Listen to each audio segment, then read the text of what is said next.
সবাইকে spoken English ক্লাসে স্বাগতম। আজকের এই ক্লাসে রয়েছে ব্লেন্ড যুক্ত শব্দ। আমরা ক্লাসটি শুরু করার আগে জানবো ব্লেন্ড কি। ব্লেন্ড হচ্ছে ফনেটিক্সে দুটি শব্দ একত্রিত হয়ে যে শব্দ গঠিত হয় তাকে ব্লেন্ড বলে। এখন দেখা যাক ক্লাসটিতে রয়েছে নর্মাল প্রোনাউন্সিয়েশনে আছে ওয়াস আ।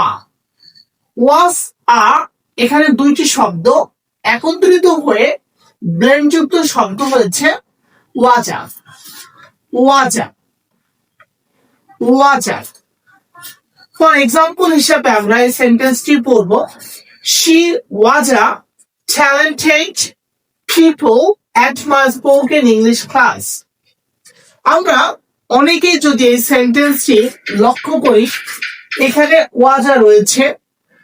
আমি বিশ্বাস করি বা আমি মনে করি অনেক শিক্ষার্থী এই ব্লেন্ড যুক্ত শব্দটি ধরতে পারবে না। এর জন্য এই ওয়াজা শব্দটি অনেক অনেক গুরুত্বপূর্ণ।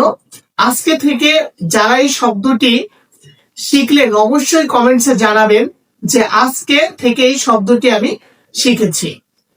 পরবর্তীতে রয়েছে ইজ আ। ইজ আ এর ব্লেন্ড শব্দ হচ্ছে ইজা। ইজা। For example, Rahim Eja daily reporter of প্রথম আলো। রহিম ইজা ডেইলি রিপোর্টার অফ প্রথম আলো। আপনাদের জন্য রয়েছে খুবই একটি গুড নিউজ।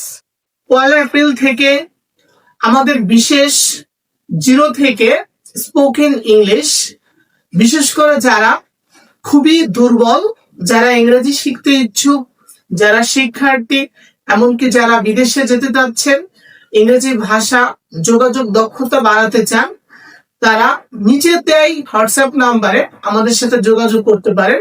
বিস্তারিত আপনাদের সাথে কথা হবে। Good bye.